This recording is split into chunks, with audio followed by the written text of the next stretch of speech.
As we stand by for the comments of the Israeli Prime Minister and the American Secretary of State, you will see those live. A few minutes before we were on air, I had the chance to talk to the former Prime Minister, John Howard. We began by speaking about the protests that have taken place in Sydney. If we need to interrupt our Prime Minister, to our former Prime Minister, to hear from the current Prime Minister of Israel, we will instantly. Keep an eye.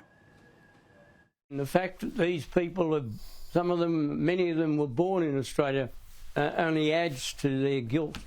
And only adds to the shame that people who agree with them should feel. I mean, we are a law-abiding society. We should tolerate differences of opinion, but we should never give any comfort, hope or succour to people who will derive pleasure from barbarism. It feels like in certain parts of our society, and in fairness, some people in the governing party of this country, that there's not a moral clarity that there was, say, after September 11. Now, of course, Al-Qaeda was not a nation state. It had safe harbour in a physical state, but it itself wasn't a nation state. Hamas is, of course, not a nation state, and it deliberately hides behind the population in Gaza. Yet the moral clarity seems to be very different, and I don't know why. Why do you think? Well, I think it was a fair point. I can't answer that. It's really for the people who've been morally ambiguous to answer that question. I was in Washington on the 11th of September 2001, and I immediately made the government's position known, and to his great credit, Kim Beazley, as leader of the opposition Labor Party, came out very strongly saying the same thing. And I, for the life of me, can't understand why there wasn't an instantaneous denunciation of the horrific character of the attack by Hamas on the people of Israel. I mean, the murder of babies, I mean, the sickening assault. It was inexcusable, no matter what your views are. No matter how strongly you feel, one side or the other, about the two-state solution in the Middle East, what happened a few days ago was totally and utterly reprehensible and deserved unanimous, instantaneous condemnation. I'm glad now that the Prime Minister has finally said what he should have said straight away, and that is, as a treasured part of our society, the Jewish community of Australia is entitled to respect, to be protected, and to exercise the same rights as I have and you have and others have in a democratic Australia. In relation to September 11, there was an obvious involvement of a multi-nation response, and we know what the response was in terms of things like Afghanistan. But what can an Australian country, what can an Australian government do for the people of Israel right now, or even for the people of Gaza, to make sure that they get things like food and protection? What's the sort of role that Australia can play here? Or is it so localised that we offer money and the right type of people for an SAS operation? What can Australia do? Well, I think the question of any military involvement is something that has to be considered by the government and has to be decided either way by the government. And I wouldn't presume to give any off-the-cuff advice to the government on that. But what I would say is that we should be part of an international moral response, and taking it further if we're asked and we think it's appropriate and we have the resources to do it. I'm disappointed that a statement was issued by America, Britain, Germany, France, Italy, a joint statement. We weren't part of that statement. That disappoints me.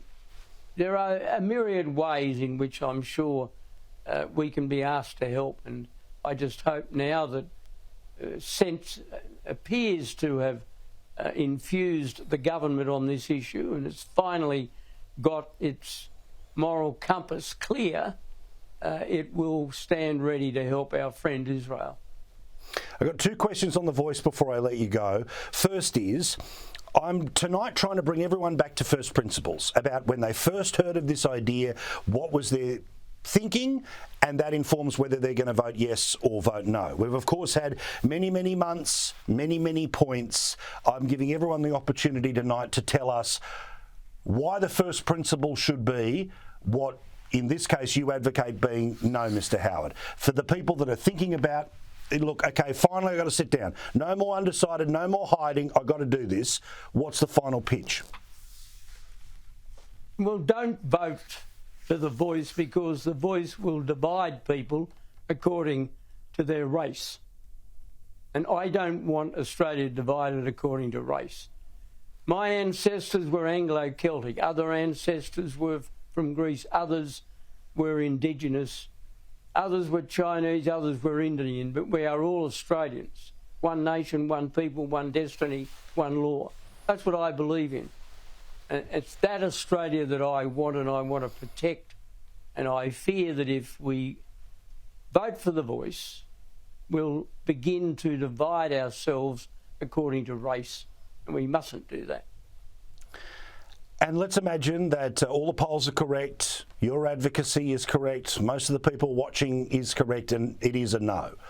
What do we do the following Monday? How do we reunite the country? Because you can imagine the people that are going to be searching for the reasons why they didn't get what they wanted, and just like the Republic situation, as the Prime Minister who was there after the country was making a choice to go this way or that way, how do you bring them back together? Well, I think you avoid any kind of triumphalism, whoever wins. We can do without any triumphalism. If the no side wins, I'll be happy, but I won't be running around, and I wouldn't encourage other people to run around and say, well, wasn't it a stupid idea and how dare they do that? The people will have spoken. And the best way to unite a country after a divided debate is to accept the result and to move on in other ways of addressing the disadvantage of Indigenous people. But let's not forget that this was a referendum that was thrust upon us by a rather complacent, triumphal government. And at no stage has a serious attempt been made to explain what the goals of the referendum question are. And I think that's going to turn out to be, if the referendum is defeated, and I await the verdict of the people, I don't take anything for granted, but if it is defeated, it will be because the government failed to explain why we should embrace a proposition that divides us according to race. Mr. Howard, thank you so much.